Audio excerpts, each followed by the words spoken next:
나는 10년 전부터 서영 언니와 함께 당신을 무너뜨릴 준비를 해왔어. 재혼한 지 석 달 만에 젊은 아내의 입에서 나온 말이었습니다. 내 본명은 민수진이야.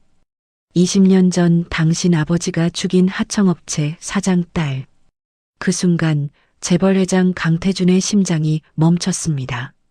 이혼 도장 찍은 그날 24살 연하와 재혼하며 승리를 확신했던 남자. 하지만 그는 몰랐습니다. 새 아내와 전처가 10년 전부터 손을 잡고 있었다는 사실을. 그리고 자신이 밟고 올라선 사람들의 딸이 복수의 칼날을 갈고 있었다는 것을. 사연 시작하기 전에 구독 눌러주시면 새로운 사연을 매일 받아보실 수 있어요. 오늘의 사연 시작합니다. 서울 강남구 도산대로 성도그룹 본사 45층 회장실의 통유리창으로 오후 햇살이 쏟아져 들어옵니다. 강태준이 넓은 책상 앞에 앉아 서류 한 장을 손에 들고 있습니다. 재판이 온 판결문이었습니다. 3개월간의 지루한 법정 공방 끝에 마침내 도착한 종결 문서였죠. 태준이 판결문 위로 시선을 천천히 훑으며 입꼬리를 올립니다. 드디어 자유다. 태준이 판결문을 책상 위에 툭 내려놓으며 의자 등받이에 깊숙이 몸을 기댑니다. 30년이라는 세월이 이 종이 한 장으로 끝났습니다. 태준이 손목 시계를 확인하더니 자리에서 일어나 양복 단추를 채웁니다. 같은 날 오후 서초구청 민원실. 태준이 문을 열고 들어서자 창가 의자에 앉아있던 젊은 여자가 자리에서 일어납니다. 민하윤이었습니다. 연한 베이지색 원피스를 입은 하윤이 환하게 웃으며 태준에게 다가옵니다. 오래 기다렸어? 태준이 하윤의 어깨를 가볍게 감싸며 물었습니다. 아니요, 방금 왔어요. 하윤이 태준의 팔짱을 끼며 대답합니다. 두 사람이 나란히 민원 창구로 걸어갑니다. 태준이 미리 작성해온 혼인신고서를 창구에 내밀었습니다. 담당 직원이 서류를 확인하고 도장을 찍습니다. 그렇게 간단히 새로운 결혼이 시작되었습니다. 그날 저녁 뉴스 속보가 전파를 탔습니다. 성도그룹 강태준 회장, 이혼 당일 24세 연하와 재혼. 재계와 사교계가 발칵 뒤집어졌죠. 청담동의 한 고급 레스토랑. 프라이빗 룸에서 비공개 피로연이 열렸습니다. 성도그룹 임원들과 주요 거래처 대표들이 샴페인 잔을 들고 서 있습니다. 하윤이 태준의 옆에 서서 한 사람 한 사람에게 인사를 건넵니다. 앞으로 잘 부탁드립니다. 하윤이 허리를 숙여 인사하자 임원 한 명이 고개를 끄덕입니다. 회장님 안목이 대단하십니다. 예쁘시기도 하고 똑똑해 보이시기도 하고. 태준이 하윤의 허리를 감싸며 웃습니다. 눈이 높아서 그래요. 아무나 안 데려옵니다. 참석자들 사이에서 웃음이 번집니다. 하윤이 능숙하게 대화를 이끌고 명함을 교환하는 모습에 사람들이 수군거립니다. 저 여자 단순한 내연녀가 아닌데? 어디서 저런 여자를 찾아왔대? 피로연이 한창일 때 하윤이 태준에게 살짝 귓속말을 합니다. 잠깐 화장실 다녀올게요. 태준이 고개를 끄덕입니다. 하윤이 우아한 걸음으로 홀을 빠져나갑니다. 화장실 안 하윤이 거울 앞에 서서 핸드백을 엽니다. 휴대폰을 꺼내 빠르게 메시지를 입력합니다. 1단계 완료. 수신자는 언니라고 저장된 연락처였습니다. 하윤이 메시지를 보낸 뒤 휴대폰을 가방에 넣고 거울을 봅니다. 입술 라인을 손가락으로 정리하며 차가운 미소를 짓습니다. 그리고 다시 환한 표정을 만들어 피로 연장으로 돌아갑니다. 그 시각 평창동의 한 작은 빌라. 윤서영이 거실 소파에 앉아 샴페인 병을 따고 있습니다. 재판 이혼에서 위자료도 재산 분할도 청구하지 않았습니다. 30년 살던 삼성동 저택을 스스로 나왔죠. 서영이 혼자서 잔을 들어 올립니다. 창밖 야경이 유리잔에 반사됩니다. 서영의 입가에 차가운 미소가 번집니다. 수고했어, 나. 서영이 샴페인을 한 모금 마시고 잔을 내려놓습니다. 그리고 천천히 서재로 걸어갑니다. 책장 한쪽을 밀자 숨겨진 공간이 드러납니다. 그 안에는 빼곡하게 정리된 서류철과 파일들이 있었습니다. 서영이 가장 앞에 놓인 서류철을 꺼냅니다. 첫 페이지에 빨간 글씨가 선명합니다. 프로젝트 회수, 목표 강태준의 완전한 파멸. 그 아래로 연도별 실행 단계가 빼곡히 적혀 있었습니다. 서영이 손가락으로 글씨를 훑으며 중얼거립니다. 10년이 걸렸네. 10년 전 서영은 둘째 아이를 유산했습니다. 병원 침대에서 홀로 누워 천장을 바라보고 있을 때였죠. 간호사가 실수로 건넨 서류 봉투 안에서 흥신소 보고서가 나왔습니다. 남편의 외도 증거였습니다. 서영이 떨리는 손으로 사진들을 넘겼습니다. 눈물이 볼을 타고 흘러내렸죠. 그날 밤 서영은 다짐했습니다. 반드시 대가를 치르게 해주겠어. 복수를 결심한 서영은 남편의 과거를 파헤치기 시작했습니다. 숨겨진 비자금, 탈세, 불법 로비. 그러다 20년 전 성도 건설 하청업체 부도 사건 기록을 발견했습니다. 피해자 명단에서 한 이름이 눈에 들어왔습니다. 민동식, 그리고 그의 딸 민수진. 서영이 그들을 추적하기 시작했습니다. 2년이 걸렸습니다. 강남의 한 호텔 라운지. 서영이 바에 앉아 칵테일을 홀짝이고 있었습니다. 바텐더로 일하는 젊은 여자가 능숙하게 잔을 닦고 있었죠. 서영이 그 여자의 눈을 가만히 바라봅니다. 차갑게 타오르는 불꽃 같은 눈빛이었습니다. 서영이 여자에게 말을 걸었습니다. 민수진 씨 맞죠? 여자의 손이 멈췄습니다. 누구세요? 당신과 같은 사람이에요. 당신 눈에서 나와 똑같은 게 보여요. 수진이 잔을 내려놓고 서영을 똑바로 바라봅니다. 똑같은 게 뭔데요? 복수의 불꽃. 그날 이후 두 여자의 기이한 동맹이 시작되었습니다. 서영은 자신의 자금과 인맥을 총동원했습니다. 민수진의 이름을 민하윤으로 바꾸고 미국 유학 경력과 MBA 학위를 만들어 주었죠. 상류사회에 진입할 수 있는 완벽한 배경이었습니다.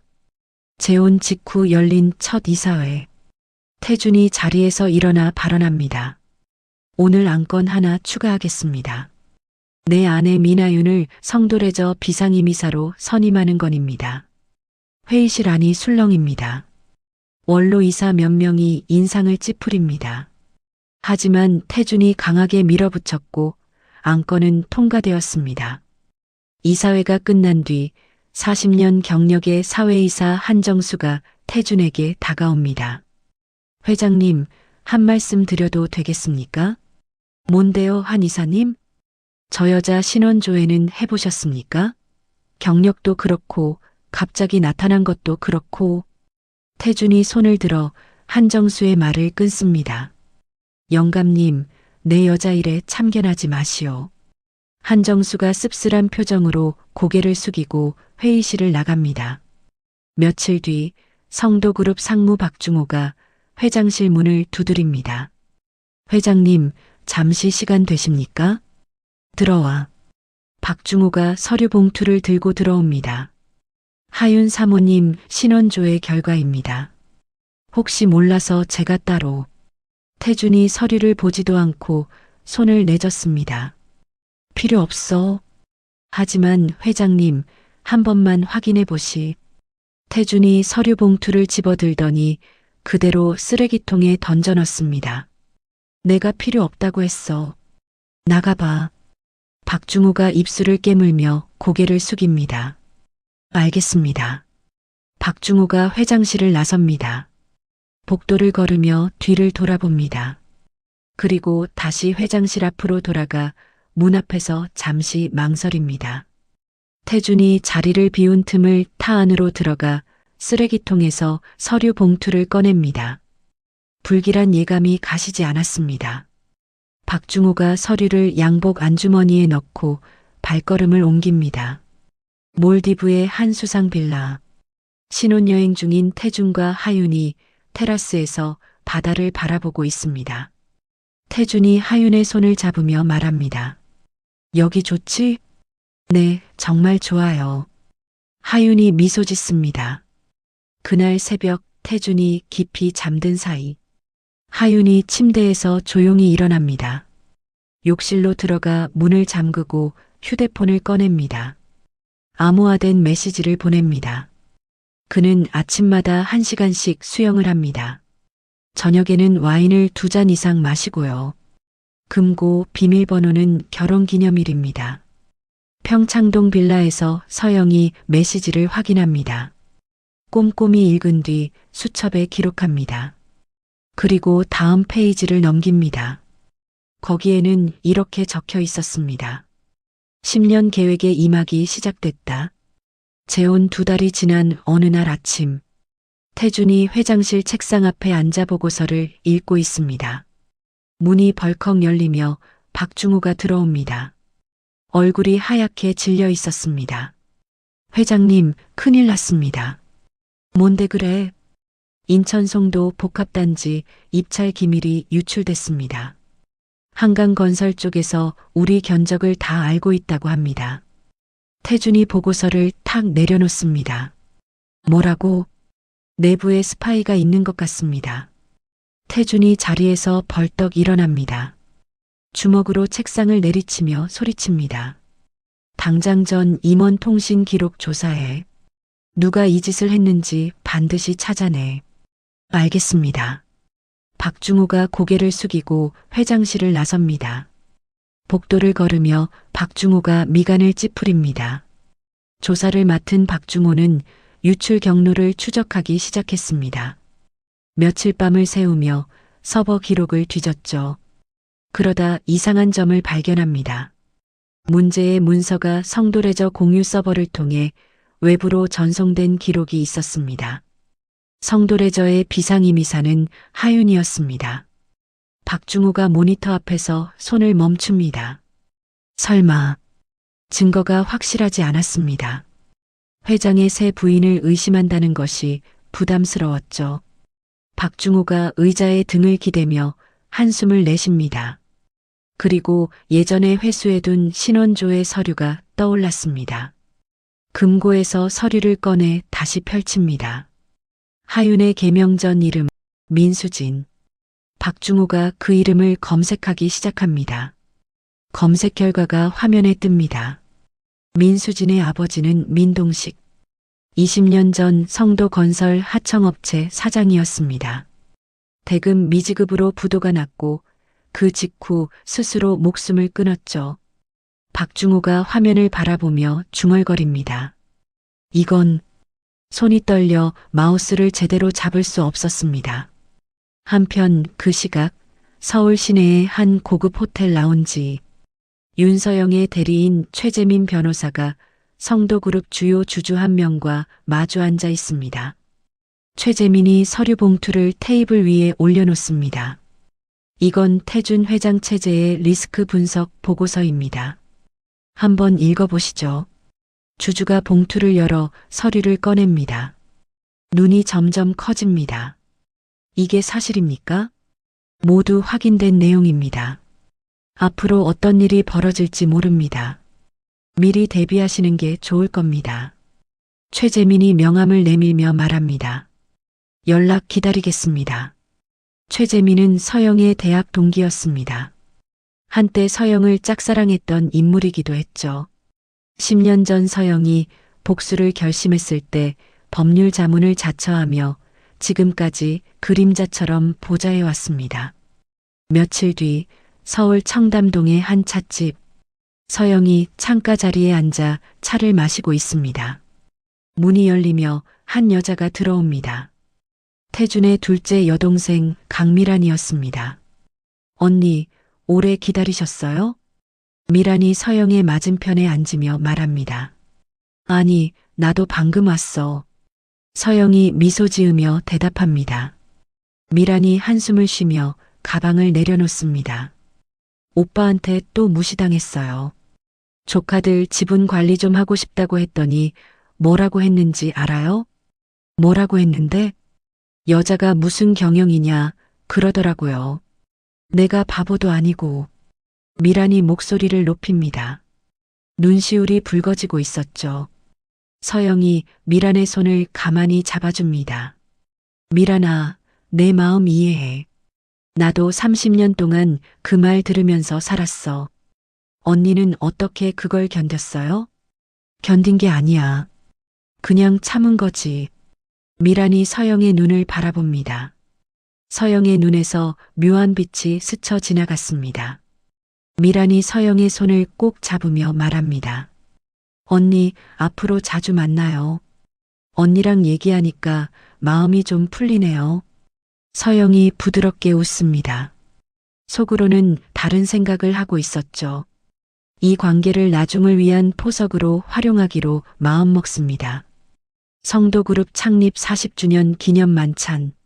서울 최고급 호텔 그랜드 볼룸에 수백 명의 하객이 모였습니다. 재계 인사들과 정치인, 언론인들이 샴페인 잔을 들고 담소를 나눕니다.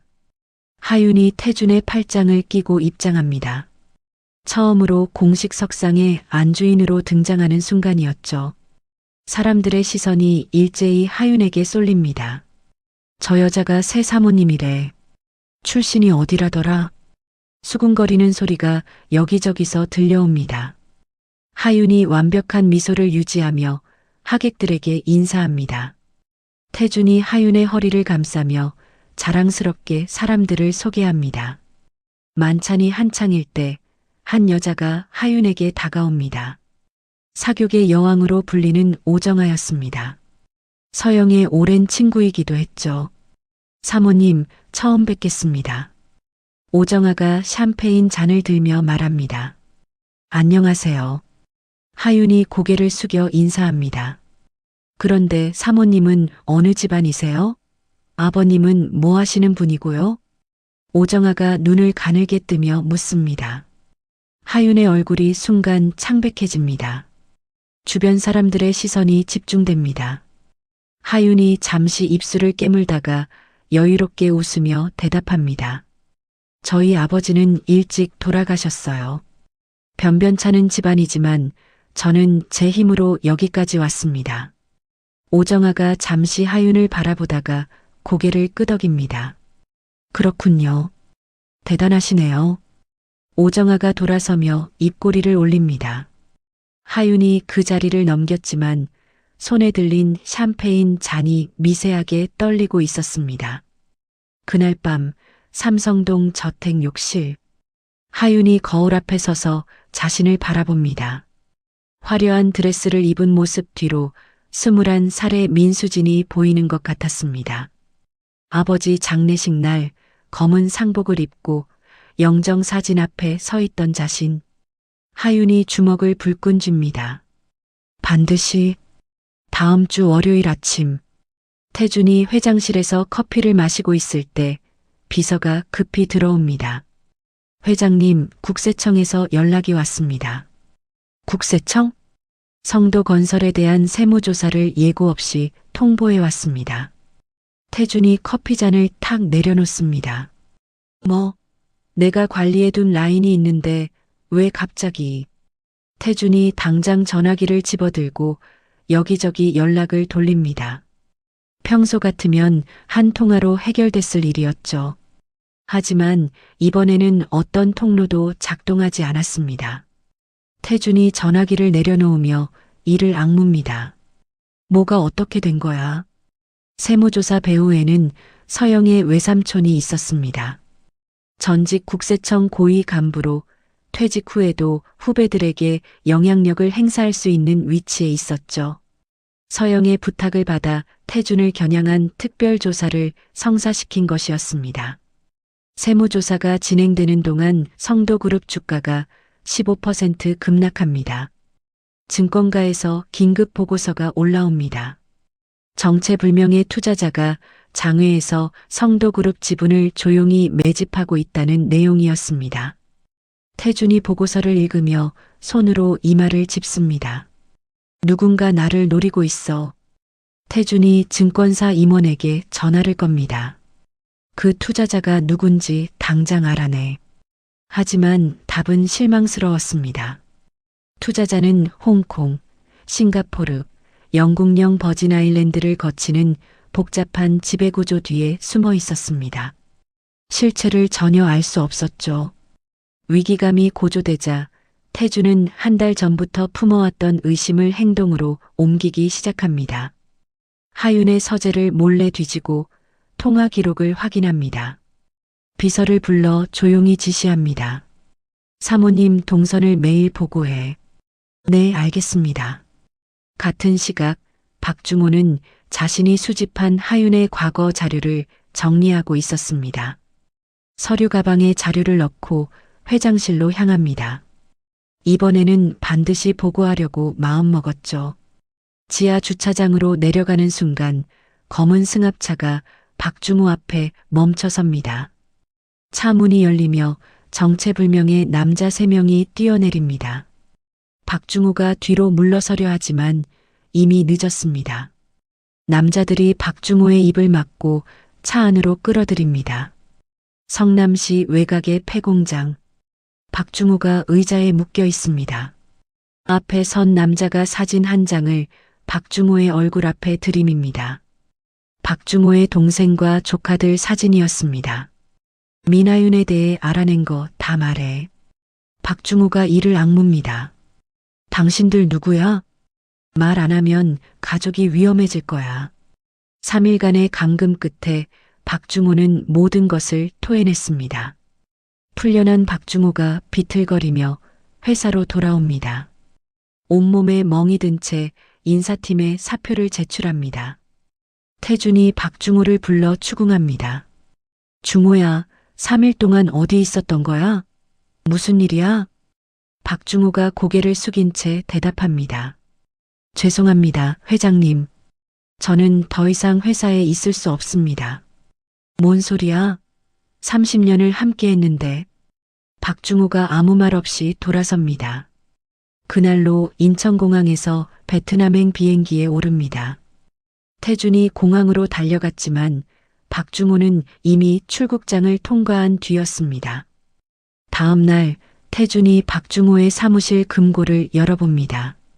안에서 서류 뭉치가 나왔습니다. 하윤에 관한 신원조의 서류와 조사 메모였습니다. 태준이 서류를 펼쳐 읽어 내려갑니다. 민수진, 민하윤으로 개명. 부친 민동식, 성도건설 하청 피해자, 20년 전 자살.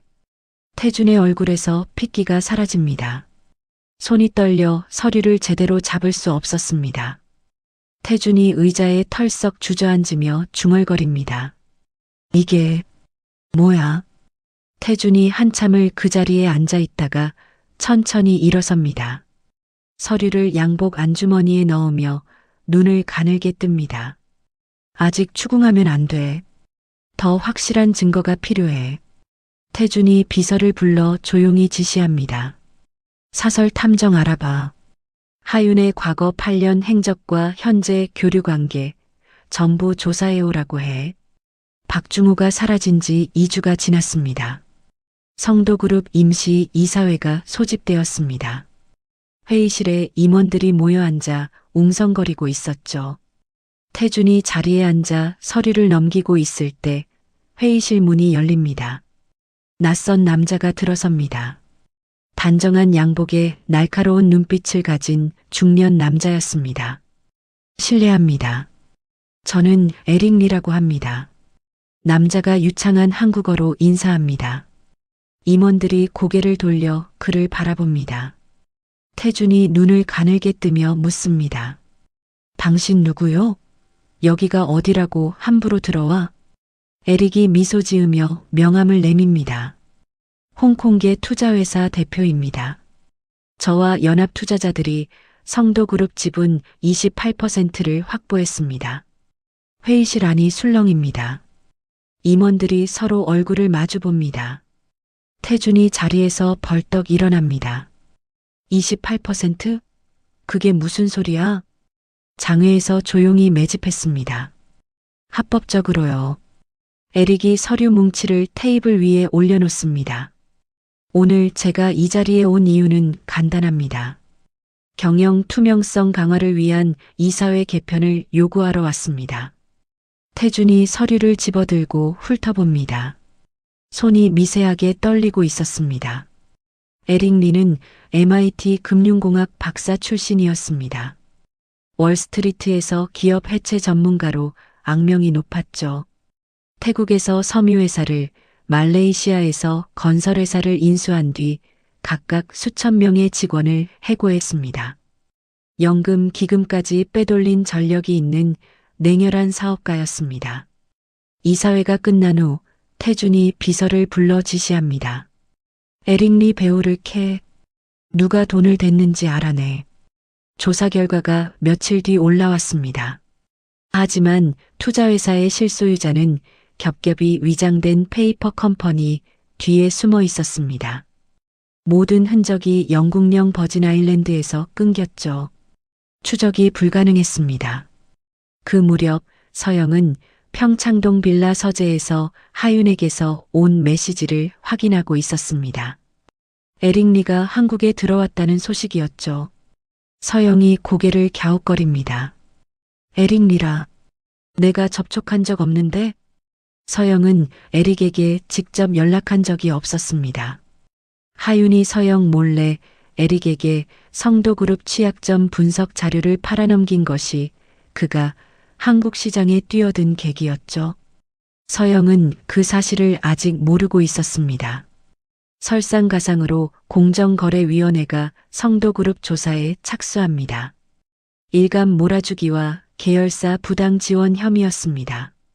같은 주 검찰에서 연락이 왔습니다. 비자금 조성 혐의로 강태준 회장을 피의자 신분으로 소환한다는 통보였죠. 삼면에서 동시에 공격이 쏟아졌습니다.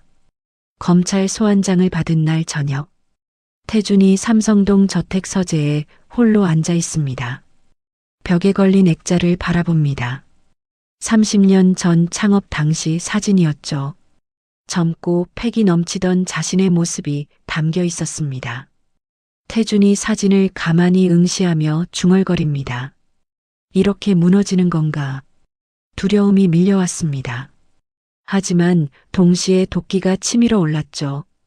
태준이 주먹을 불끈 쥡니다. 배우를 반드시 밝혀내겠어. 며칠 뒤 태준이 고용한 사설 탐정이 보고서를 가지고 찾아옵니다. 태준이 서재에서 봉투를 받아듭니다. 찾았습니까? 네, 회장님. 2주간 조사한 결과입니다. 태준이 봉투를 뜯어 서류를 꺼냅니다. 첫 페이지를 읽는 순간 태준의 얼굴이 굳어집니다. 하윤이 최근 8년간 평창동의 한 빌라를 정기적으로 방문해 왔습니다. 그 빌라의 소유자는 윤서영입니다. 태준이 손으로 이마를 짚습니다. 다음 페이지를 넘깁니다. 하윤과 서영이 함께 찍힌 CCTV 사진이 있었습니다. 두 사람이 나란히 앉아 식사하는 레스토랑 영수증 사본도 첨부되어 있었죠. 태준의 손이 떨려 서류를 제대로 잡을 수 없었습니다. 서영이, 하윤이랑 태준이 의자에 털썩 주저앉습니다. 머릿속이 하얘집니다. 그날 밤 태준이 여동생 미란에게 전화를 겁니다. 미란아, 나야. 부탁이 있어. 무슨 부탁인데요, 오빠? 내 지분 위임장 좀 써줘. 지금 상황이 급해. 전화기 너머로 잠시 침묵이 흐릅니다. 미란이 차가운 목소리로 대답합니다. 못해요. 뭐? 왜? 오빠가 평소에 나한테 어떻게 했는지 생각해봐요. 여자가 무슨 경영이냐 그랬잖아요. 미란아, 지금 그런 얘기할 때가 아니야. 저도 더 할 말 없어요. 끊을게요. 전화가 끊어집니다. 태준이 전화기를 내려다보며 이를 악뭅니다. 사실 미라는 서영에게서 미리 조언을 받아두었습니다. 태준이 지분 위임을 요청하면 거절하라고. 대신 나중에 더 큰 것을 얻을 수 있다고. 미라는 그 말을 믿기로 했습니다. 태준이 이번에는 첫째 여동생 미정에게 전화를 겁니다. 신호음이 2번 울리고 끊어집니다. 다시 겁니다. 이번에도 끊어집니다. 태준이 전화기를 책상 위에 내던집니다. 나한테 가족도 없는 거야.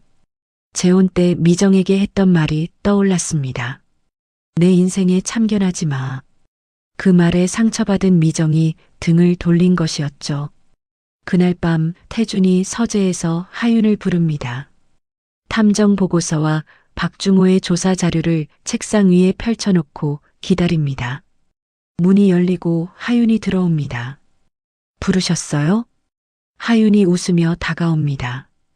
태준이 차갑게 말합니다. 가방 내려놔. 네. 가방 내려놓으라고. 하윤의 표정이 살짝 굳어집니다. 가방을 책상 위에 내려놓습니다. 태준이 가방을 열어 휴대폰을 꺼냅니다. 연락처 목록을 확인합니다. 언니라고 저장된 번호가 있었습니다. 태준이 그 번호를 서류와 대조합니다. 서영의 평창동 빌라 전화번호와 일치했습니다. 태준이 천천히 고개를 들어 하윤을 바라봅니다. 눈빛이 얼음처럼 차갑습니다. 이게 뭐야? 하윤이 휴대폰 화면을 봅니다. 잠시 침묵이 흐릅니다. 하윤의 입꼬리가 천천히 올라갑니다. 들켰네. 뭐라고? 더 이상 숨길 것도 없으니까 말해줄게. 하윤이 태준의 맞은편 의자에 앉으며 말합니다. 냉소를 띤 얼굴이었습니다. 나는 10년 전부터 서영 언니와 함께 당신을 무너뜨릴 준비를 해왔어. 태준이 주먹을 움켜쥡니다. 10년? 내 본명은 민수진이야. 20년 전 성도건설 하청 대금 못 받아서 부도난 회사 사장 민동식. 그 사람이 내 아버지야. 태준의 눈이 커집니다. 민동식이라는 이름이 희미하게 떠올랐습니다. 20년 전 아버지의 명령으로 하청 대금 지급을 중단시켰던 일. 그때 누군가가 말했었죠. 저 집 딸이 고3이라던데 불쌍하게 됐네. 태준이 무심히 넘겼던 말이었습니다. 그것이 20년 후 이렇게 돌아올 줄은 상상도 못했습니다. 당신 아버지가 우리 아버지를 죽였어. 하윤이 태준의 눈을 똑바로 바라보며 말합니다. 나는 그날부터 복수만 생각하며 살았어. 서영 언니가 나를 찾아왔을 때 하늘이 기회를 준 줄 알았어. 태준이 자리에서 벌떡 일어납니다. 분노에 사로잡혀 하윤의 멱살을 잡으려 합니다. 그 순간 태준이 갑자기 왼쪽 가슴을 부여잡습니다. 태준이 무릎을 꿇습니다. 얼굴이 새파랗게 질려갑니다. 하윤이 그 모습을 차갑게 내려다봅니다. 주머니에서 휴대폰을 꺼내 서영에게 전화를 겁니다. 언니 나야. 태준이 쓰러졌어. 전화기 너머로 잠시 침묵이 흐릅니다. 서영의 목소리가 들려옵니다. 신고해. 하윤이 그 짧은 망설임을 감지합니다. 언니도 그가 죽길 바라는 건가? 하윤이 119에 전화하기까지 8분을 더 지체합니다. 한강성 모병원 응급실. 태준이 심정지 상태로 실려옵니다. 의료진이 심폐소생술을 시작합니다. 35분간의 사투 끝에 태준의 심장이 다시 뜁니다. 중환자실 앞복도. 의사가 하윤과 달려온 미란에게 설명합니다. 심근 손상이 심합니다. 정상적인 활동이 어렵고 24시간 관리가 필요할 수 있습니다. 미란이 손으로 입을 막으며 흐느낍니다. 오빠가 정말 죽을 뻔한 거예요? 미란이 떨리는 손으로 휴대폰을 꺼내 서영에게 전화를 겁니다. 언니, 오빠가 정말 죽을 뻔했어요. 서영이 전화를 받고 한참 동안 아무 말도 하지 못합니다. 중환자실 유리창 너머 기계에 연결된 채 누워있는 태준의 모습이 보입니다. 서영이 복도에 서서 그 모습을 바라봅니다. 눈에는 승리의 기쁨도 연민도 아닌 깊은 공허함이 서려 있었습니다. 이게 내가 원하던 결말이었나? 서영이 중얼거리며 천천히 발걸음을 옮깁니다. 병원 복도를 걸어나가는 순간 휴대폰이 울립니다. 최재민 변호사의 문자였습니다. 국세청 제보건 진행할까요? 서영이 걸음을 멈추고 화면을 바라봅니다. 손가락이 잠시 멈칫합니다. 그리고 천천히 답장을 입력합니다. 보류. 심장마비가 발생한 지 2달이 지났습니다. 태준이 성남시 외곽의 한적한 재활요양병원으로 이송되었습니다. 한때 제게 거물이었던 그를 찾아오는 사람은 아무도 없었죠. 병실 창가에 앉아 태준이 멍하니 밖을 바라봅니다. 같은 시각 서울 성도그룹 본사 이사회 회의만이 상정되었습니다. 찬성 다수로 통과. 강태준은 공식적으로 모든 직함을 잃었습니다. 회의만이 통과되자마자 에릭리가 손을 듭니다.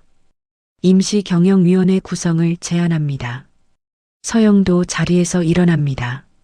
저도 제 지분을 근거로 경영 참여를 요구합니다. 하윤이 서영의 옆에서 말합니다. 저도 마찬가지입니다. 회의실 안이 술렁입니다. 성도그룹은 3파전 양상에 돌입했습니다. 며칠 뒤 법원에서 이혼 소송 통지서가 날아왔습니다.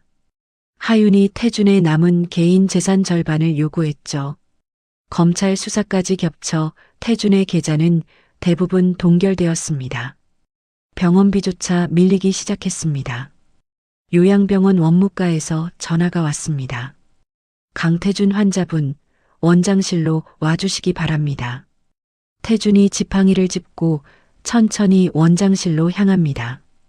원장이 안경을 고쳤으며 말합니다. 환자분, 2개월치 체납금을 납부하지 않으시면 퇴원 조치할 수밖에 없습니다. 태준이 원장을 바라봅니다. 아무 말도 나오지 않았습니다. 생애 처음으로 돈이 없어서 쫓겨날 위기에 처한 것이었죠.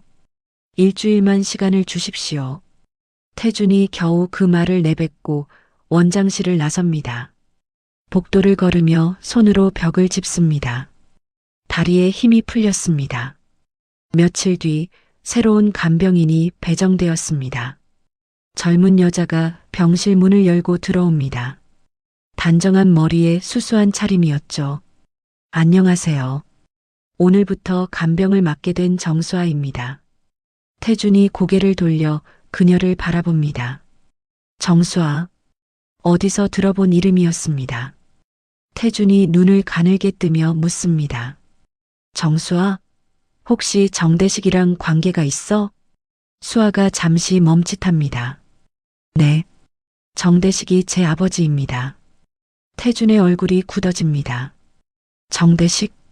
15년간 자신의 운전기사로 일했던 사람이었죠. 회사 비자금 운반에 연루되어 해고당한 후 병으로 세상을 떠났습니다. 네가 왜 여기 있는 거야? 태준이 경계하는 눈빛으로 묻습니다. 수아가 태준을 똑바로 바라봅니다. 솔직히 말씀드릴게요. 처음에는 복수하려고 왔어요. 태준이 눈을 크게 뜹니다. 뭐?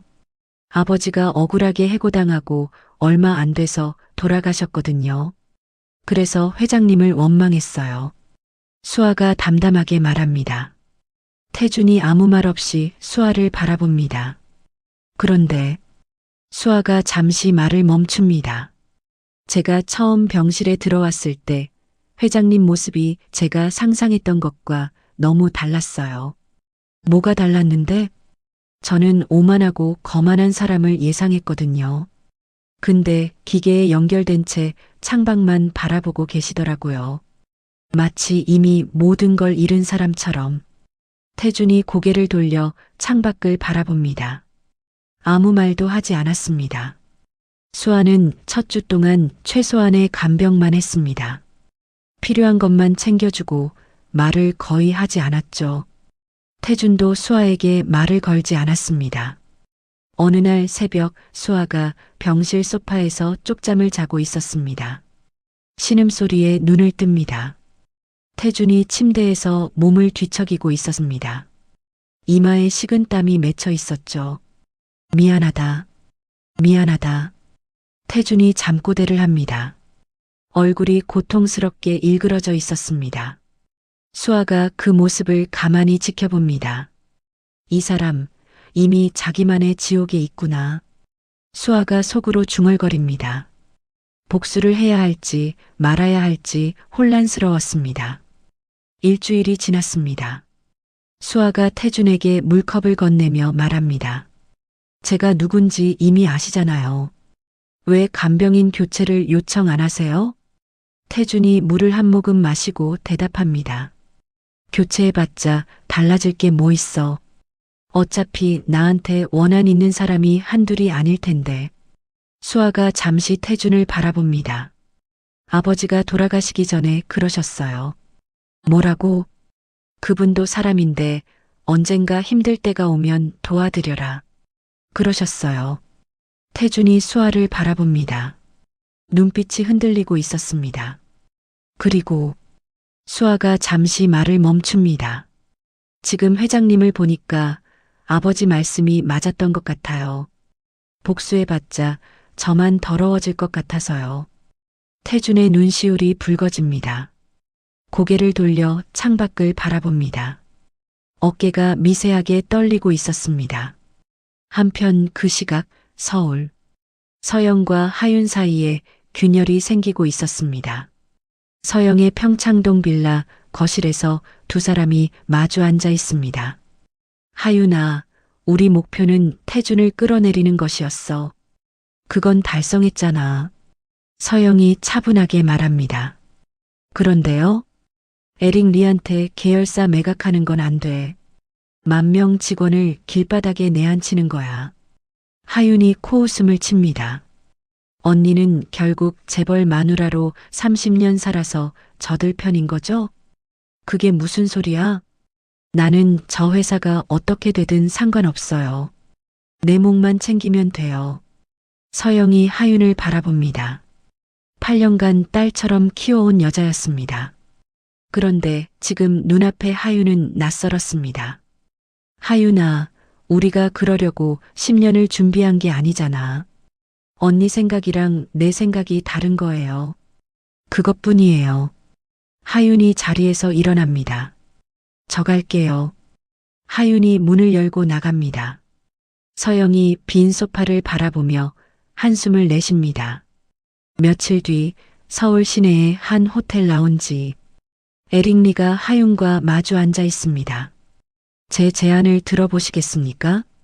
에릭이 서류를 밀어줍니다.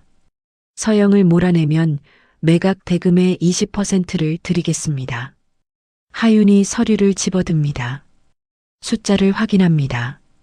200억이 넘는 금액이었죠. 이 돈이면 하윤이 속으로 계산합니다. 치매를 앓는 어머니를 모시고 해외에서 새 삶을 시작할 수 있는 돈이었습니다. 생각해 볼게요. 하윤이 대답합니다. 에릭이 미소 짓습니다. 현명한 선택을 하시길 바랍니다. 하윤이 호텔을 나서며 걸음을 멈춥니다. 8년간 자신을 키워주고 신분을 만들어준 서영의 얼굴이 떠올랐습니다. 하지만 어머니의 요양비와 자신의 미래를 생각하면 하윤이 눈을 감았다 뜹니다. 미안해요, 언니.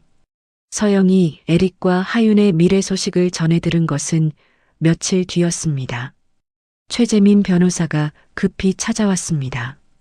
서영 씨, 하윤이 에릭 리를 만나고 있습니다. 서영이 찻잔을 내려놓습니다. 알고 있었어요? 첩보가 들어왔습니다. 두 사람이 여러 번 만났다고 합니다. 서영이 창밖을 바라봅니다. 8년간 딸처럼 키워온 여자에게 배신당했다는 사실. 가슴 한쪽이 무너져 내리는 것 같았습니다. 내가 하윤이를 너무 믿었나 봐요. 어떻게 하시겠습니까? 서영이 잠시 침묵합니다. 그리고 천천히 입을 엽니다. 복수가 진정한 승리인지 모르겠어요. 최 변호사님, 요양병원. 태준이 수아의 도움으로 재활 치료를 받고 있었습니다. 조금씩 걸을 수 있게 되었죠. 어느 날 오후 두 사람이 병원 정원에서 산책을 합니다. 태준이 지팡이를 짚고 천천히 걷고 있었습니다. 그때 정원 반대편에서 한 여자가 걸어오고 있었습니다. 서영이었습니다. 같은 병원에 입원한 지인을 문병 온 것이었죠. 두 사람이 10m 거리에서 마주칩니다. 서영이 걸음을 멈춥니다. 태준도 걸음을 멈춥니다. 몇 초간 서로를 바라봅니다. 아무 말 없이. 그리고 각자의 방향으로 돌아섭니다. 서영이 몇 걸음 걸어가다 멈춥니다. 30년 전 젊고 패기 넘치던 태준의 모습이 떠올랐습니다. 지금의 초라한 모습과 겹쳐 보였죠. 서영이 한참을 그 자리에 서 있었습니다. 그날 밤 병실. 태준이 침대에 앉아 수아에게 말합니다. 내가 살아온 방식이 얼마나 많은 사람을 다치게 했는지 이제야 알겠어. 수아가 의자에 앉아 듣고 있습니다. 하청업체 대금을 안 줘서 사람이 죽었어. 직원들을 아무렇지 않게 잘랐고 가족한테는 관심도 없었어. 태준이 손으로 얼굴을 감쌉니다. 나는 나쁜 놈이야. 수아가 잠시 태준을 바라봅니다. 왜 욕 안 해요? 태준이 고개를 들어 수아를 봅니다. 지금 회장님은 스스로를 충분히 벌주고 계시잖아요. 태준의 눈에서 눈물이 흘러내립니다. 62년 인생에서 처음으로 자신의 잘못을 인정하고 말로 꺼낸 순간이었습니다. 그날 밤늦게 태준이 떨리는 손으로 휴대폰을 집어듭니다. 연락처에서 서영의 번호를 찾습니다. 문자 메시지를 입력합니다. 단 한 줄. 미안하다. 평창동 빌라. 서영이 휴대폰 알림 소리에 화면을 확인합니다. 태준의 메시지였습니다. 서영이 화면을 한참 바라봅니다. 답장을 하지 않았습니다. 하지만 메시지를 삭제하지 않고 저장해 두었습니다. 같은 시각 베트남 호치민. 한 카페에서 박중호가 노트북으로 한국 뉴스를 검색하고 있습니다. 화면에 태준의 해임 기사가 떠올랐습니다. 회장님. 박중호가 중얼거립니다. 한참을 화면을 바라봅니다. 그리고 휴대폰을 꺼내 연락처를 엽니다. 태준의 번호 위에 손가락을 올립니다. 잠시 망설이다가 손가락을 내립니다. 다시 올립니다. 다시 내립니다. 박중호가 한숨을 내쉬며 휴대폰을 테이블 위에 내려놓습니다. 창밖의 호치민 야경이 흐릿하게 번져 보였습니다. 문자 메시지를 보낸 지 보름이 지났습니다. 태준의 재활은 놀라운 속도로 진전을 보였습니다. 보조기구 없이도 병원 복도를 3바퀴 돌 수 있게 되었죠. 담당 의사가 수아에게 말합니다. 정말 대단합니다. 살고자 하는 의지가 생긴 것 같아요. 수아가 고개를 끄덕입니다. 조금씩 나아지고 계세요. 태준은 매일 아침 병원 정원을 산책했습니다. 수아가 그 옆에서 묵묵히 함께 걸었죠. 어느 날 아침 정원 화단 앞에서 수아가 걸음을 멈춥니다. 회장님, 이거 아세요? 이건 페랭이 꽃이에요. 태준이 화단을 내려다봅니다. 분홍색 작은 꽃이 바람에 흔들리고 있었습니다. 페랭이 꽃? 네. 저 노란 건 금잔하고요. 여기 보라색 꽃은 도라지 꽃이에요. 태준이 꽃들을 바라봅니다. 62년 인생에서 처음으로 길가의 꽃 이름에 관심을 가졌습니다. 예쁘네. 태준이 중얼거립니다. 수아가 살짝 미소 짓습니다. 어느 날 점심때 수아가 태준에게 말합니다. 오늘은 밖에서 밥 드실래요? 병원 근처에 분식집이 하나 있거든요. 분식집? 네. 라면이 맛있어요. 태준이 잠시 생각하다가 고개를 끄덕입니다. 두 사람이 병원을 나와 골목길을 걷습니다. 작은 분식집 앞에 도착했습니다. 허름한 간판에 플라스틱 의자가 놓여 있었죠. 태준이 의자에 앉으며 주위를 둘러봅니다. 미슐랭 레스토랑만 다니던 사람에게는 낯선 풍경이었습니다. 여기서 뭘 시켜? 라면이요. 여기 라면이 진짜 맛있어요. 수아가 주인 아주머니에게 주문합니다. 아주머니, 라면 2개요. 알았어, 잠깐만. 잠시 후 김이 모락모락 나는 라면 2그릇이 나왔습니다. 태준이 젓가락을 들어 면을 집어 먹습니다. 뜨거운 국물이 목을 타고 내려갔습니다. 맛있네. 태준이 중얼거립니다. 무엇이든 시킬 수 있었던 때보다 지금 이 4,000원짜리 라면이 더 맛있었습니다. 주인 아주머니가 2사람을 보며 말합니다. 딸이랑 사이가 좋으시네요. 태준이 잠시 멈칫합니다. 수아를 바라봅니다. 수아도 태준을 바라봅니다. 둘 다 부정하지 않았습니다. 태준이 어색하게 웃으며 국물을 후루룩 마십니다. 한편 그 시각 서울. 서영이 기자회견장에 서 있었습니다. 카메라 플래시가 터지는 가운데 서영이 마이크 앞에 섭니다. 오늘 저는 상생재단 설립을 발표합니다. 기자들이 술렁입니다. 저는 개인 재산 50억 원을 출연해 이 재단을 만들었습니다. 첫 번째 사업으로 대기업 하청업체 피해 가족 지원 프로그램을 시작합니다. 기자 한 명이 손을 들고 질문합니다. 이혼한 남편에 대한 복수라는 소문이 있는데 이번 재단 설립도 그 일환입니까? 서영이 잠시 침묵합니다. 그리고 천천히 입을 엽니다. 복수는 끝났습니다. 이제는 속죄를 하려고 합니다. 기자회견이 끝난 후 서영은 부산으로 향했습니다. 20년 전 자살한 하청업체 사장 민동식의 유가족을 찾아가기 위해서였죠. 하윤의 어머니 김순자였습니다. 부산 변두리의 낡은 빌라. 서영이 초인종을 누릅니다. 문이 열리고 백발의 노인이 나타납니다. 김순자였습니다. 치매를 앓고 있어 서영이 누구인지 알아보지 못했습니다. 손님이 왔네. 차 드실래요? 순자가 환하게 웃으며 말합니다. 서영이 그 모습을 보는 순간 눈물이 터져 나왔습니다. 무릎을 꿇고 고개를 숙입니다. 죄송합니다. 정말 죄송합니다. 순자가 고개를 갸웃거립니다. 아이고, 왜 우세요? 일어나요. 서영이 한참을 그 자리에 주저앉아 울었습니다. 서울로 돌아온 며칠 뒤 에릭 리와 손잡은 하윤이 임시주 주총의 소집을 요구했습니다. 성도그룹 핵심 계열사인 성도건설 매각을 위한 것이었죠. 하지만 총회 당일 예상치 못한 일이 벌어집니다. 서영이 확보한 우호 지분 18%와 태준의 여동생 미란의 지분 9%가 연합했습니다. 정족수 미달로 총회 자체가 무산된 것입니다. 미란이 주주총회장에서 처음으로 공개 발언을 합니다. 떨리는 손으로 마이크를 잡고 일어섭니다. 이 회사는 우리 아버지가 맨손으로 세운 회사입니다. 목소리가 떨렸지만 또렷했습니다. 외국 자본에 팔아넘기는 것은 아버지 영전에 대한 모독입니다. 회의장이 조용해집니다. 평생 경영에서 배제당했던 미란의 첫 공식적인 목소리였습니다. 같은 주 검찰청.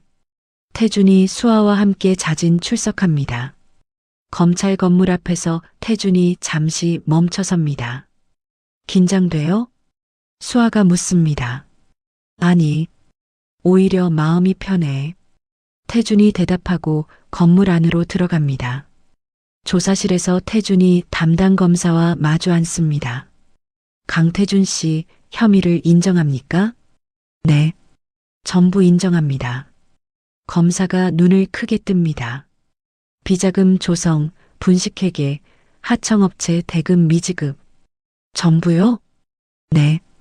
제가 한 짓입니다. 검사가 서류를 내려놓습니다. 변호사와 상의하시는 게 좋겠습니다.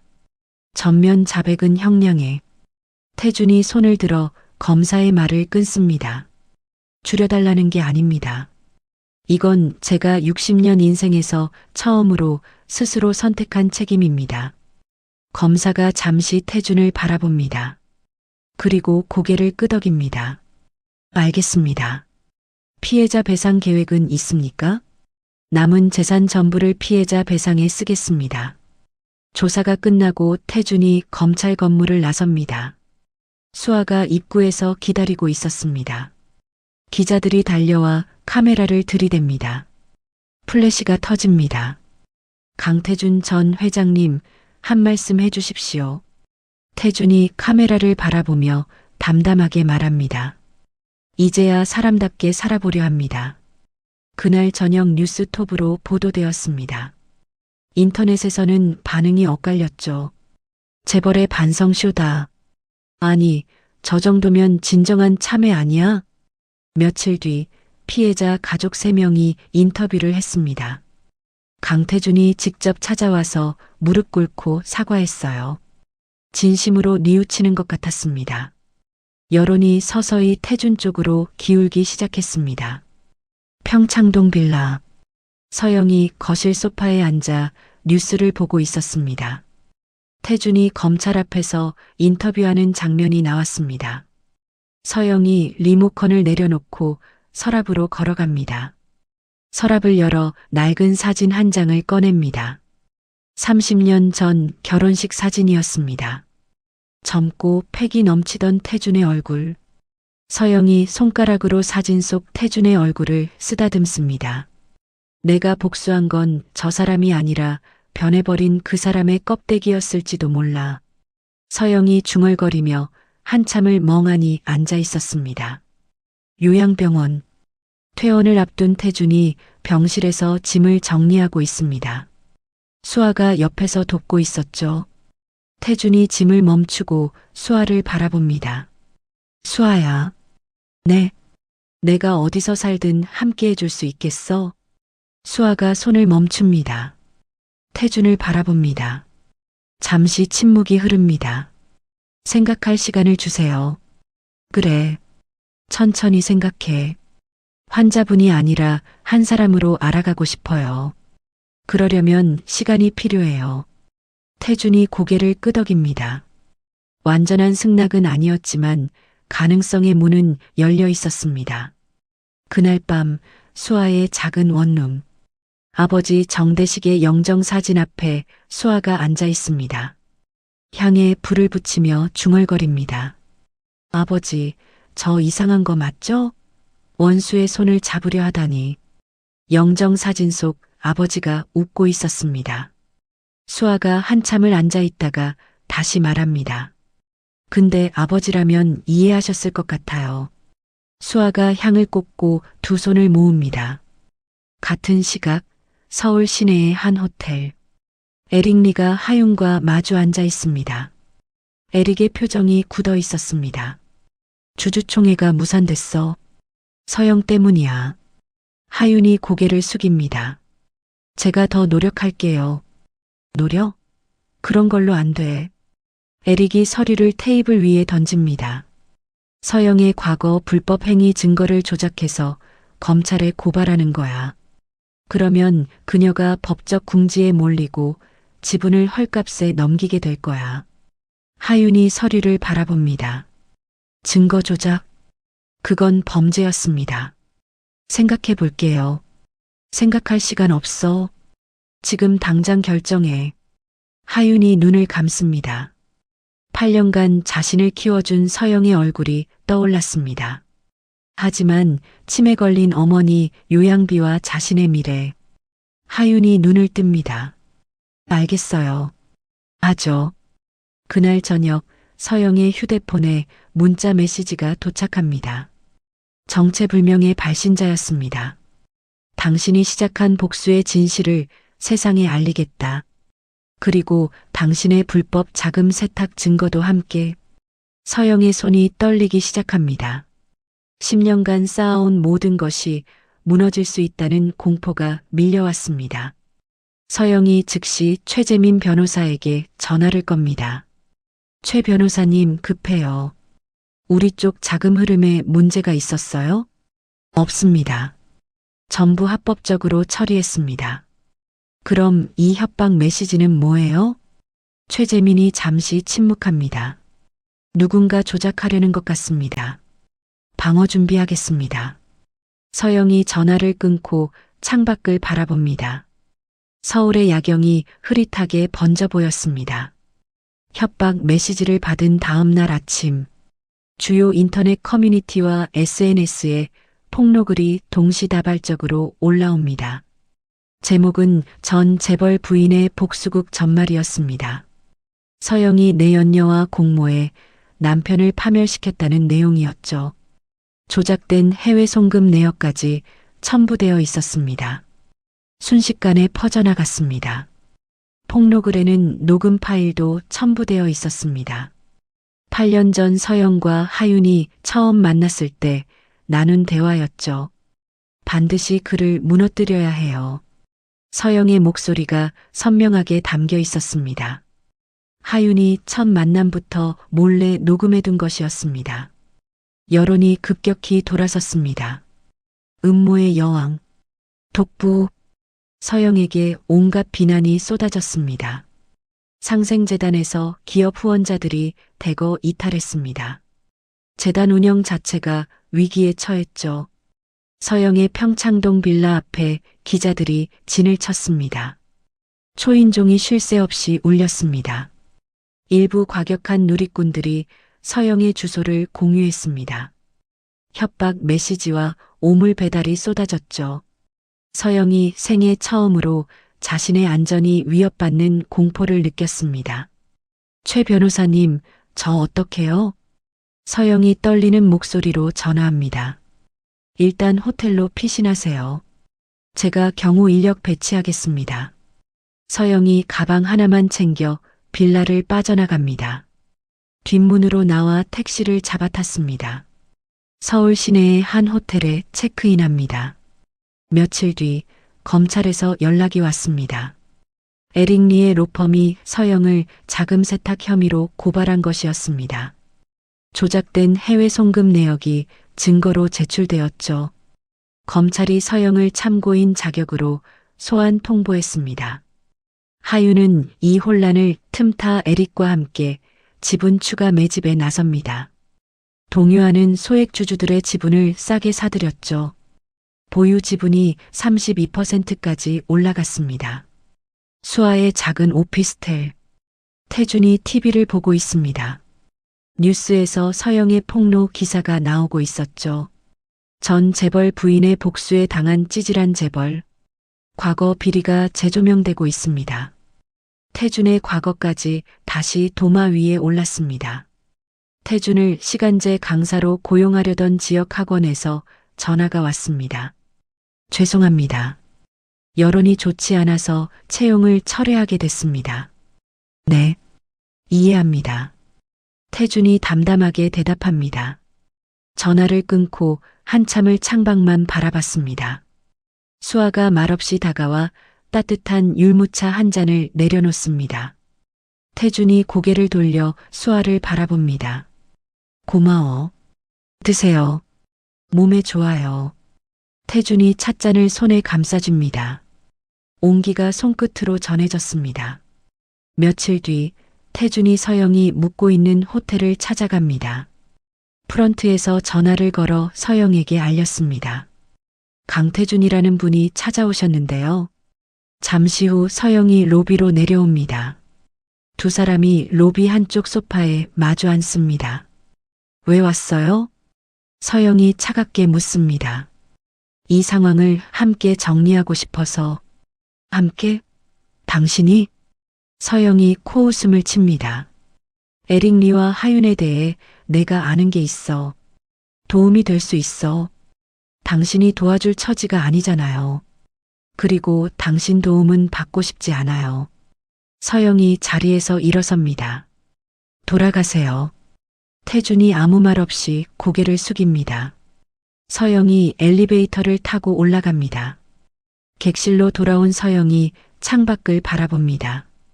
중얼거립니다. 왜 하필 지금 와서 도우려는 거야? 10년 전에 한 번이라도 그랬으면. 목소리에는 분노보다 지친 원망이 더 많이 담겨 있었습니다. 최재민 변호사가 서영을 찾아옵니다. 호텔 객실에서 두 사람이 마주 앉습니다. 에릭 리의 과거를 조사해 봤습니다. 최재민이 서류를 꺼냅니다. 태국에서 섬유회사를 인수한 뒤 2,000명을 해고했습니다. 말레이시아에서는 건설회사를 인수하고 3,000명을 잘랐고요. 연금, 기금까지 빼돌린 전력이 있습니다. 서영이 서류를 받아 읽습니다. 이런 사람이었군요. 국제기사에 다 나와 있습니다. 이걸로 여론전을 펼칠 수 있습니다. 서영이 고개를 끄덕입니다. 준비해 주세요. 같은 시각 하윤이 에릭의 호텔 스위트룸에서 노트북을 보고 있습니다. 화면에 에릭의 과거 기사가 떠 있었습니다.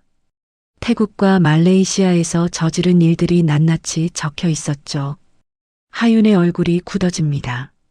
이 사람 나를 이용만 하고 버릴 수도 있겠다. 하윤이 속으로 생각합니다. 하지만 이미 너무 깊이 발을 담갔습니다. 증거 조작에 가담한 상태였죠. 빠져나올 수 없었습니다. 에릭이 욕실에서 나오며 말합니다. 무슨 생각해? 아무것도 아니에요. 하윤이 노트북을 닫습니다. 에릭이 하윤의 어깨에 손을 올립니다. 계획대로만 하면 당신은 200억을 갖고 어디서든 새 인생을 시작할 수 있어. 에릭이 하윤의 귀에 대고 속삭입니다. 하지만 배신하면 증거 조작 공범으로 당신도 감옥에 가. 알지? 하윤이 손을 꽉 움켜쥡니다. 자신이 만든 덫에 자신이 걸렸다는 것을 깨달았습니다. 며칠 뒤 최재민 변호사가 서영에게 급히 연락을 취해옵니다. 서영 씨, 중요한 걸 발견했습니다. 뭔데요? 성도그룹 지주회사 정관을 검토하다가 조항 하나를 찾았습니다.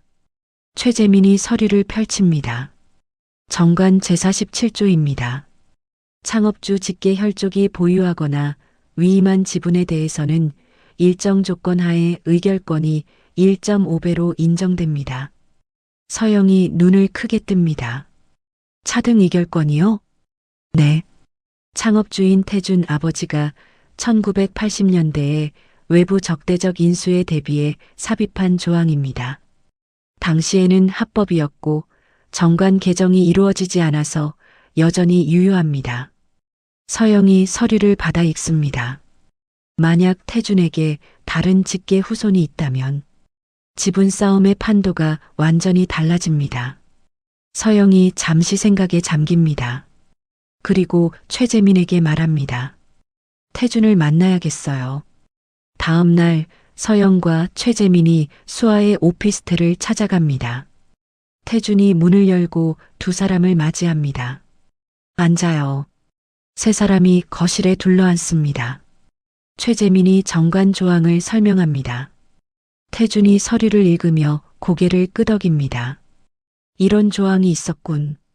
직계 후손이 있으면 에릭 리를 막을 수 있습니다. 혹시? 최재민이 말을 멈춥니다. 태준이 한참 동안 아무 말도 하지 않습니다. 그리고 천천히 입을 엽니다. 30년간 숨겨온 비밀이 하나 있어. 서영이 태준을 바라봅니다. 결혼 직전에 첫사랑 김영희와의 사이에서 아들이 태어났어. 서영의 눈이 커집니다. 뭐라고요? 아버지가 강압적으로 막았어. 가난한 공장 노동자 딸의 자식은 강씨 족보에 올릴 수 없다고 100만 원을 쥐어주고 떠나게 했어. 태준의 목소리가 떨립니다.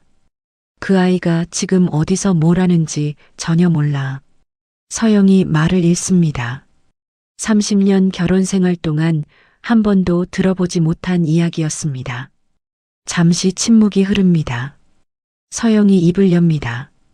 지금이라도 찾아야 합니다. 그래야 에릭을 막을 수 있어요. 태준이 고개를 끄덕입니다. 찾아볼게. 최재민이 수첩을 꺼냅니다. 김영애 씨의 마지막 주소지가 어디였습니까? 부산 영도구였어. 알겠습니다. 주민등록 이동 기록을 추적해 보겠습니다. 최재민이 자리에서 일어납니다. 일주일 뒤 최재민에게서 연락이 왔습니다. 찾았습니다. 어디 있대요?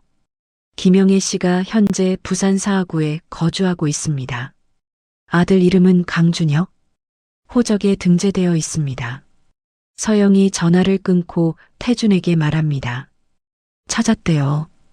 부산에 있대요. 태준이 눈을 감았다 뜹니다. 32년 만이었습니다. 가야겠어. 같이 갈까요? 아니, 혼자 갈게. 이건 내가 해결해야 할 일이야. 태준이 자리에서 일어납니다. 창밖으로 해가 지고 있었습니다. 서울의 하늘이 붉게 물들어 있었죠. 태준이 그 하늘을 바라보며 주먹을 불끈 쥡니다. 준혁아, 아빠가 간다. 3주간의 추적 끝에 최재민 변호사가 상세한 정보를 보내왔습니다. 강준혁이 부산 사하구에서 작은 철물점을 운영하고 있었습니다. 뇌졸중 후유증을 앓는 어머니 김영희를 모시고 살고 있었죠. 태준이 서울역에서 부산행 KTX에 올랐습니다. 창밖으로 풍경이 빠르게 스쳐 지나갑니다. 태준이 창밖을 바라보며 32년 전을 떠올립니다. 아버지의 서재였습니다. 아버지가 책상 앞에 앉아 태준을 노려보고 있었죠. 저 여자와 헤어지지 않으면 넌 상속에서 제외다. 태준이 고개를 숙이고 있었습니다. 아버지, 영희가 임신했습니다. 아이가. 그래서 어쩌라고? 가난한 공장 노동자 딸의 자식을 강씨 족보에 올리자고? 아버지가 책상 서랍에서 봉투를 꺼내 던졌습니다. 100만 원이 들어 있었죠. 이거 주고 떠나라고 해. 다시는 얼씬도 못하게. 태준이 봉투를 집어들었습니다. 그리고 영희를 찾아갔죠. 영희가 배를 감싸며 태준을 바라보고 있었습니다. 태준 씨, 무슨 일이에요? 태준이 봉투를 영희의 손에 쥐어주며 말했습니다. 미안해. 잘 살아. 그리고 돌아섰습니다. 영희의 울음소리가 등 뒤에서 들려왔습니다. 태준은 뒤돌아보지 않았습니다. KTX가 부산역에 도착합니다. 태준이 자리에서 일어나며 고개를 흔듭니다. 과거의 기억을 털어내려는 것처럼 택시를 타고 사하구로 향합니다. 좁은 골목길을 지나 작은 철물점 앞에 도착했습니다. 낡은 간판에 준혁 철물이라고 적혀 있었죠. 태준이 택시에서 내려 철물점을 바라봅니다. 심장이 빠르게 뛰었습니다. 철물점 안으로 들어갑니다. 목과 나사, 공구들이 진열대에 빼곡히 놓여 있었습니다. 카운터 뒤에서 한 남자가 고개를 듭니다. 32살의 강준혁이었습니다. 태준의 젊은 시절과 닮은 얼굴이었죠. 어서 오세요. 뭐 찾으시는 거 있으세요? 준혁이 물었습니다. 태준이 아무 말도 하지 못합니다. 그냥 준혁의 얼굴을 바라봤습니다. 손님? 준혁이 고개를 갸웃거립니다. 태준이 겨우 입을 엽니다. 준혁아. 준혁의 표정이 굳어집니다. 제 이름을 어떻게 아세요? 나는. 태준이 말을 잇지 못합니다. 준혁이 태준을 위아래로 훑어봅니다. 그리고 눈이 커집니다. 설마 당신이. 그래. 나는 강태준이야. 내 아버지. 침묵이 흐릅니다. 준혁의 얼굴이 빨갛게 달아오릅니다. 주먹을 불끈 쥡니다. 뭐하러 왔어요? 32년 만에 양심이라도 생겼어요? 준혁아, 나는. 나가요. 준혁이 카운터를 돌아 나옵니다. 태준의 앞에 서서 손가락으로 문을 가리킵니다. 당장 나가라고요. 태준이 고개를 숙입니다. 미안하다. 미안하다고요? 그 말 한마디로 32년이 사라져요? 준혁의 목소리가 떨립니다. 엄마가 얼마나 고생했는지 알아요? 미혼모라고 손가락질 받으면서 새벽 시장 일하고 식당 설거지하고 나는 학교에서 아빠 없는 놈이라고 맨날 맞았어요. 태준이 아무 말도 하지 못합니다. 32년 동안 한 번도 안 찾아왔으면서 이제 와서 뭔데요? 돈이 필요해요? 아니면 뭐예요? 아무것도 아니야. 그냥 내 얼굴이 보고 싶었어. 준혁이 코웃음을 칩니다. 웃기지 마세요. 나가요. 다시는 오지 마세요. 태준이 천천히 돌아섭니다. 철물점을 나와 거리에 섭니다. 하늘에서 비가 내리기 시작합니다. 태준이 비를 맞으며 철물점 앞에 서 있습니다. 1시간이 지나고 2시간이 지났습니다. 준혁이 창문 틈으로 밖을 내다봅니다. 비에 젖은 태준이 여전히 서 있었습니다. 뭐 하는 거야, 저 사람. 준혁이 중얼거립니다. 안방에서 어머니 김영희의 목소리가 들려옵니다. 준혁아, 누구 왔었니? 준혁이 잠시 망설입니다. 모르는 사람이에요. 목소리가 떨리고 있었습니다. 태준은 포기하지 않았습니다. 매일 부산을 찾아왔습니다. 철물점 앞에서 기다렸죠. 둘째 날도, 셋째 날도, 넷째 날도, 5째 날 오후, 준혁이 철물점 문을 열고 나옵니다. 왜 자꾸 와요? 내 얼굴이 보고 싶어서. 돈이 필요하면 말해요. 줄 테니까 그만 와요. 돈 필요 없어. 그럼 뭔데요? 대체 뭘 바라는 건데요? 태준이 준혁을 바라봅니다. 아무것도 안 바라. 그냥 여기 서 있을게. 네가 허락할 때까지. 준혁이 이를 악뭅니다. 돌아서서 철물점 안으로 들어갑니다. 문을 쾅 닫았습니다. 일주일째 되는 날, 철물점 문이 열리고 한 여자가 지팡이를 짚고 나옵니다. 백발의 김영희였습니다. 60세였지만 병 때문에 더 늙어 보였습니다. 태준이 영희를 바라봅니다. 32년 전의 모습이 겹쳐 보였습니다. 태준 씨? 영희가 태준을 알아봅니다. 영희 씨. 태준이 겨우 말을 꺼냅니다. 영희가 태준에게 다가옵니다. 안으로 들어와요. 차라도 한잔해요. 하지만 괜찮아요. 들어와요. 영희가 태준의 손을 잡고 철물점 안으로 이끕니다. 준혁이 카운터에서 일어나며 소리칩니다. 엄마, 뭐 하는 거야? 준혁아, 잠깐만. 영희가 준혁을 말리고 태준을 안쪽 방으로 안내합니다. 작은 거실에 소파가 놓여 있었습니다. 영희가 차를 끓여 태준 앞에 놓습니다. 많이 변했네요. 영희가 태준을 바라보며 말합니다. 미안해요. 정말 미안해요. 태준이 고개를 숙입니다. 32년 전에 그러지 말았어야 했는데. 지난 일이에요. 영희가 담담하게 말합니다. 준혁이가 어릴 때 아빠 찾으면 뭐라고 할까 물었어요. 그때마다 좋은 사람이었다고 말해줬어요. 태준이 고개를 듭니다. 왜요? 내가 그렇게 나쁜 짓을 했는데. 미워해봤자 저만 힘들어지니까요. 그리고 준혁이한테 아빠 욕하는 엄마로 기억되고 싶지 않았어요. 태준의 눈에서 눈물이 흘러내립니다. 영희 씨, 당신도 좋은 사람으로 남아줘요. 준혁이한테. 태준이 자리에서 일어납니다. 그리고 영희와 준혁 앞에 무릎을 꿇습니다. 이마를 바닥에 댑니다. 내가 비겁했어. 32년간 무책임했어. 용서해달라는 게 아니야. 태준이 고개를 듭니다. 경영권이나 재산 같은 거 필요 없어. 단지 아버지로서 한 번만 인정받고 죽고 싶어. 준혁이 무릎 꿇은 태준을 내려다봅니다. 얼굴이 복잡하게 일그러져 있었습니다. 한참을 말없이 서 있다가 입을 엽니다. 일어나세요. 태준이 고개를 듭니다. 무릎 꿇는다고 32년이 없어지는 건 아니에요. 준혁이 잠시 말을 멈춥니다. 하지만 시간을 주세요. 생각해 볼게요. 완전한 화해는 아니었습니다. 하지만 가능성의 문이 열렸습니다. 서울로 돌아온 후 최재민 변호사가 법적 절차를 진행했습니다. 준혁의 DNA 검사와 출생 기록을 바탕으로 그를 강태준의 법적 장남으로 인정받는 절차였죠.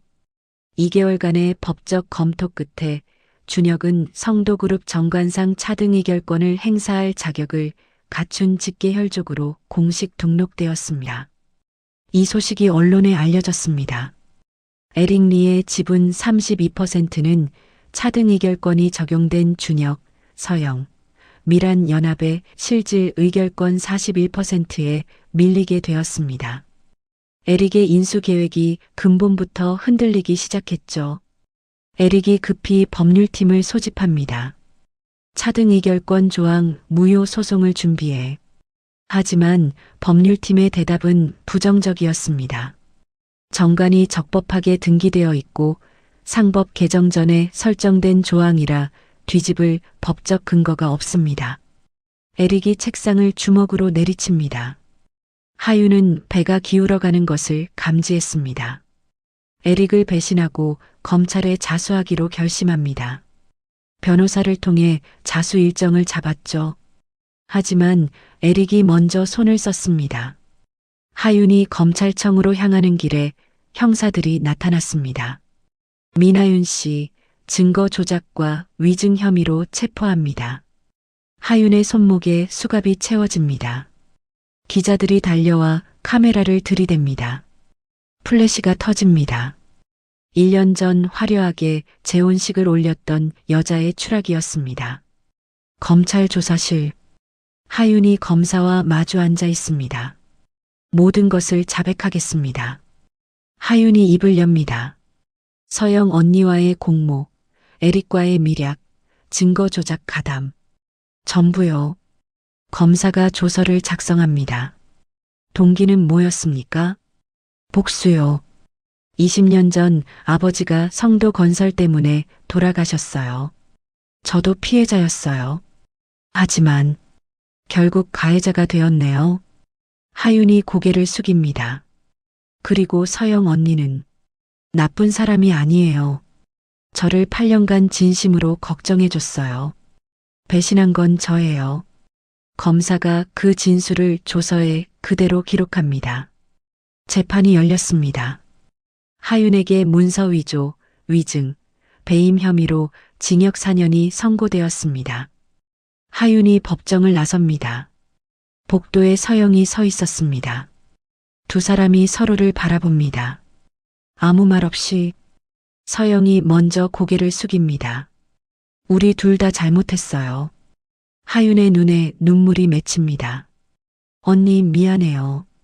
그리고 8년간 고마웠어요. 진심으로. 호송차가 도착합니다. 하윤이 호송차에 오르기 전 마지막으로 뒤돌아봅니다. 8년 만에 처음으로 눈물이 볼을 타고 흘러내렸습니다. 에릭 리는 한국투자에서 전면 철수를 결정합니다. 성도그룹 지분 32%를 서영과 준혁 연합에 15% 프리미엄을 붙여 매각했습니다. 인천공항에서 기자들이 에릭을 에워쌉니다. 한 말씀 해주시죠. 에릭이 선글라스를 쓰며 말합니다. 한국 시장은 내 스타일이 아니더군. 다음 기회가 있겠지. 에릭이 출국장으로 사라집니다. 같은 주 인천공항 입국장. 박중호가 2년 만에 귀국했습니다. 캐리어를 끌고 나오는 박중호의 얼굴에 수염이 덥수룩했습니다. 며칠 뒤 박중호가 태준을 찾아갑니다. 수아의 오피스텔 앞에서 두 사람이 마주섭니다. 회장님, 박중호가 머뭇거리며 말합니다. 아니, 이제 그냥 태준 씨라고 불러도 되겠죠? 태준이 피식 웃습니다. 그래, 이제 회장 아니니까. 두 사람이 오피스텔 근처 공원 벤치에 나란히 앉습니다. 아무 말 없이 하늘을 바라봅니다. 구름이 천천히 흘러가고 있었습니다. 30년 동지 사이에 말이 필요 없었습니다. 모든 분쟁이 마무리된 지 6개월이 지났습니다. 성도그룹 임시주주총회가 열렸습니다. 강준혁이 신임 대표이사로 선임되었죠. 준혁이 연단에 서서 취임 연설을 합니다. 과거의 잘못을 인정하고 바로잡는 것에서 진정한 성장이 시작됩니다. 준혁이 객석을 둘러봅니다. 저는 투명 경영과 하청업체 상생을 핵심 가치로 삼겠습니다. 성도그룹이 다시는 누군가의 눈물 위에 서지 않도록 하겠습니다. 박수가 터져 나옵니다. 객석 맨 뒷줄 구석 자리. 모자를 눌러 쓴 태준이 조용히 앉아 있었습니다. 준혁이 연단에서 잠시 객석을 둘러봅니다. 맨 뒷줄에 태준과 눈이 마주쳤습니다. 준혁이 작게 고개를 끄덕이며 미소 짓습니다. 태준도 고개를 끄덕입니다. 눈시울이 붉어졌습니다. 취임식이 끝난 후 태준이 성도그룹과 완전히 인연을 끊었습니다. 검찰과의 유죄 협상에 따라 집행유예 3년을 선고받았죠. 수아와 함께 강원도 정선군 산골 마을로 떠났습니다. 서울역에서 강원도행 기차를 기다리며 태준이 하늘을 올려다봅니다. 멀리 남산타워가 보였습니다. 수아가 태준 옆에 서서 묻습니다. 후회되세요? 태준이 고개를 젓습니다. 아니, 62년 만에 처음으로 내가 선택한 삶을 살게 됐어. 기차가 도착합니다. 두 사람이 나란히 기차에 오릅니다. 창밖으로 서울의 풍경이 점점 멀어져 갑니다. 정선군 산골 마을. 작은 집을 빌려 정착했습니다. 마을 이장이 태준을 찾아왔습니다. 서울서 오셨다면서요? 여기서 뭐 하실 거예요? 그냥 조용히 살려고요. 그러지 말고 마을 일 좀 도와주세요.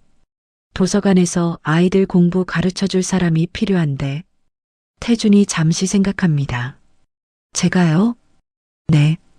아이들 수학 좀 봐주세요. 여기 학원도 없고 부모들이 가르칠 형편도 안 되고. 태준이 고개를 끄덕입니다.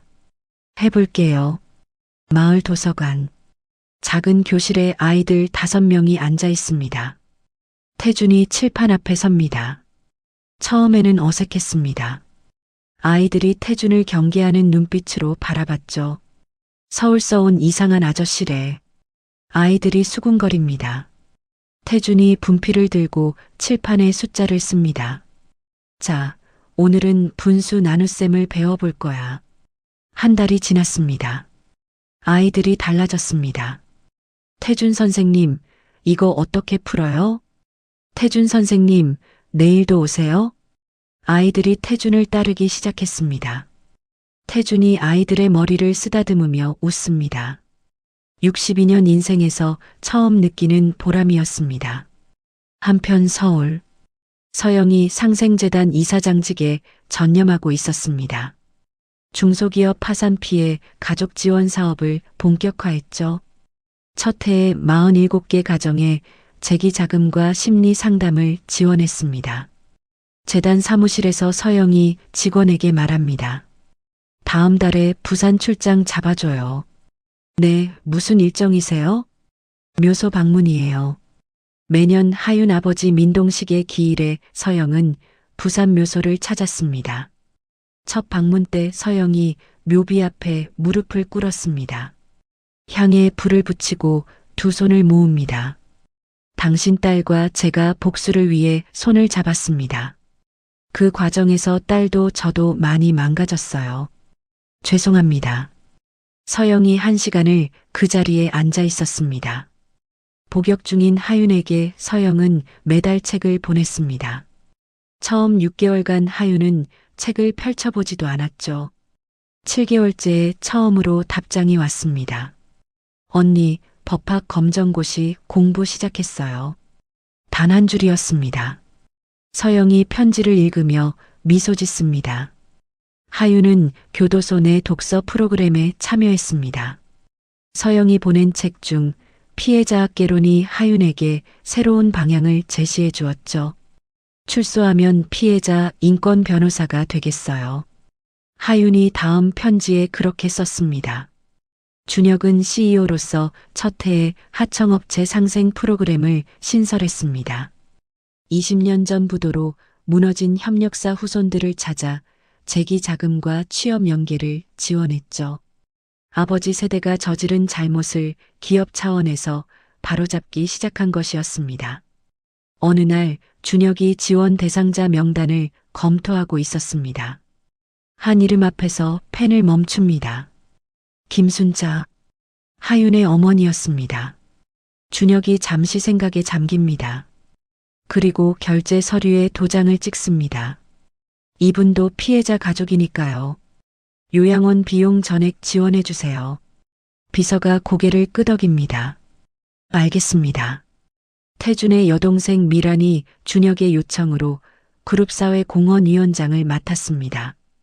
첫 위원회 회의를 마친 날, 미란이 아버지 묘소를 찾아갑니다. 묘비 앞에 서서 말합니다. 아버지, 강씨 집안 여자도 이 정도는 해요. 눈물 섞인 웃음이 번집니다. 첫째 여동생 미정도 준혁의 취임식에 참석했습니다. 준혁에게 다가가 말했죠. 우리 집안을 살려줘서 고맙다. 돌아서다가 태준과 마주쳤습니다. 미정이 잠시 멈춥니다. 그리고 고개만 까딱하고 지나갑니다. 태준이 그 모습을 바라봅니다. 작은 화해의 신호였습니다. 추석 명절, 태준의 강원도 집에 사람들이 모였습니다. 준혁과 영희, 서영, 수아, 그리고 미란. 한 번도 모인 적 없던 기이한 가족 구성이었습니다. 태준이 부엌에서 된장찌개를 끓이고 있었습니다. 수아가 옆에서 반찬을 준비합니다. 손님들 오셨어요. 수아가 말합니다. 태준이 앞치마를 두르고 현관으로 나갑니다. 어서 와요. 들어와요. 거실에 둘러앉습니다. 어색한 공기가 흐릅니다. 태준이 된장찌개를 식탁 위에 올려놓습니다. 많이 드세요. 내가 직접 끓인 거야. 영희가 된장찌개를 맛봅니다. 맛있네요. 그래요? 다행이다. 식사가 시작됩니다. 처음에는 조용했습니다. 준혁이 먼저 입을 엽니다. 회사 일은 잘 되고 있어요. 걱정 마세요. 태준이 고개를 끄덕입니다. 네가 알아서 잘하고 있으니까 믿어. 서영이 미란에게 말합니다. 위원장직 잘하고 있다면서요? 언니 덕분이에요. 언니가 길을 열어줬잖아요. 어색함 속에서도 따뜻한 공기가 흐르기 시작합니다. 식사 중에 준혁이 영희의 손을 잡습니다. 엄마, 32년간 고생 많으셨어요. 영희가 눈물을 훔칩니다. 아니야. 네가 있어서 하루도 외롭지 않았어. 태준이 그 장면을 바라봅니다. 눈시울이 붉어집니다.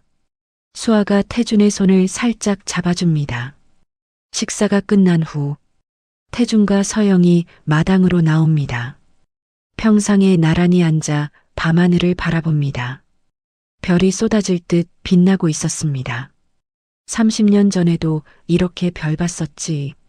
태준이 말합니다. 제주도 신혼여행 때요? 응. 그때 우리 참 행복했었어. 잠시 침묵이 흐릅니다.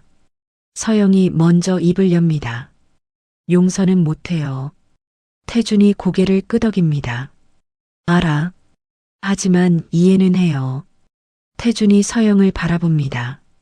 그것만으로 충분해. 고마워. 두 사람은 다시 부부로 돌아가지 않기로 했습니다. 하지만 서로의 남은 인생에서 명절에 안부를 묻는 사이로 남기로 했죠. 기묘하지만 평화로운 관계였습니다. 수아가 창문 너머로 두 사람을 바라봅니다. 영희가 옆에 서서 말합니다. 저 두 분 참 특이한 사이네요. 수아가 고개를 끄덕입니다. 그러게요. 30년이란 세월은 원래 그런 거야. 미움도 정도 다 섞여서 뭔지 모르게 되는 거지. 영희가 담담하게 말합니다. 다음해 봄, 하윤의 어머니 김순자가 요양원에서 세상을 떠났습니다. 노안이었습니다. 장례식장, 서영이 영정 앞에서 묵례를 올립니다. 특별 외출 허가를 받고 온 하윤이 영정 앞에 섭니다. 두 사람이 나란히 서서 한참을 말없이 있습니다. 와줘서 고마워요, 언니.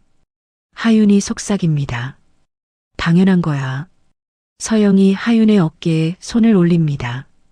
하윤의 눈에서 눈물이 흘러내립니다. 강원도 산골 마을. 도서관 교실에서 태준이 아이들에게 수학을 가르치고 있습니다. 자, 오늘 수업은 여기까지. 내일 봐.